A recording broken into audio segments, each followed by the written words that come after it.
Would Michael recommend finding or sitting with someone who abides in the self? And if so, how should one go about finding somebody who is authentic? Trying to find out about the state of others, as Bhagavan said, it's an ātma-vicāra. Sometimes in Bhagavan's time, there would be discussion in Bhagavan's presence, whether such and such a person is a jnani or not. And when people ask Bhagavan, is this person a jnani? Bhagavan sometimes used to reply, there is only one jnani, you are that, know yourself. Being concerned about others is directing our attention away from ourselves towards others. There is absolutely no use in that. What the path Bhagavan has taught us is turning within and to know what we actually are. So we need not be concerned about whether others are abiding in themselves or not. It's meaningless, because so long as we see others, we are not seeing what we have to abide in is our own real nature. In our own real nature, there are no others. So long as we see others, we have left our own real nature. That's why Bhagavan, earlier I read that verse 27 of Uludunapadu, in which Bhagavan says, the state in which I rise, I exist without rising is the state in which we are that. And without investigating the source from which I rise, how can we attain that state in which we do not rise? So our sole aim should be turning within.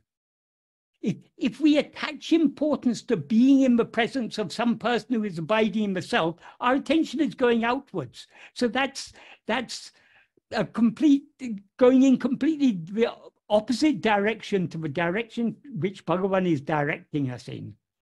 If you want someone who is abiding in the self, nobody can doubt Bhagavan is the self in which we are seeking to abide. So, but did Bhagavan in his lifetime ever say, come to me, you have to sit in my presence and then only you can get this self-realization? No, he never said that.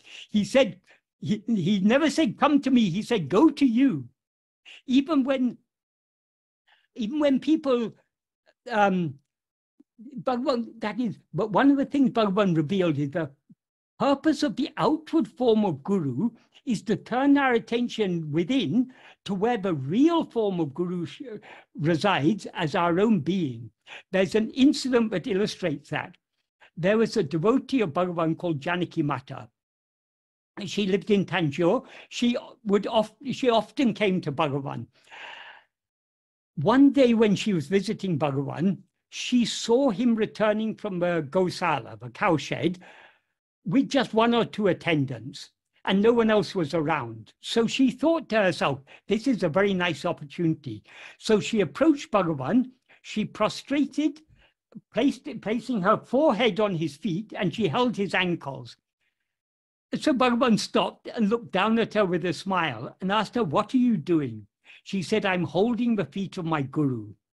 Bhagavan said, this body is perishable, these feet are perishable. If you take this body to be your Guru, if you take these feet to be the feet of your Guru, you will be disappointed, because one day this body is going to go. The real feet of Guru is what is shining in you as I. Hold on to those feet, they alone will save you. So Bhagavan was always turning our attention back towards ourselves. So Bhagavan would never say, come to me, sit in my presence, then only you can get self-realization. So there are people nowadays who say like that, but you have to be in the presence of the physical presence of a jnani in order to attain self-realization. The jnani, as Bhagavan made it clear, the jnani is not physical. Though he appears in a physical form, though Bhagavan appears to be physical, that physical form is not what he actually is. What he actually is that awareness that is ever shining in our heart as our own being, I am. So that is what we need to sit with. We need to sit with ourselves. We need to be ourselves. Be as you actually are.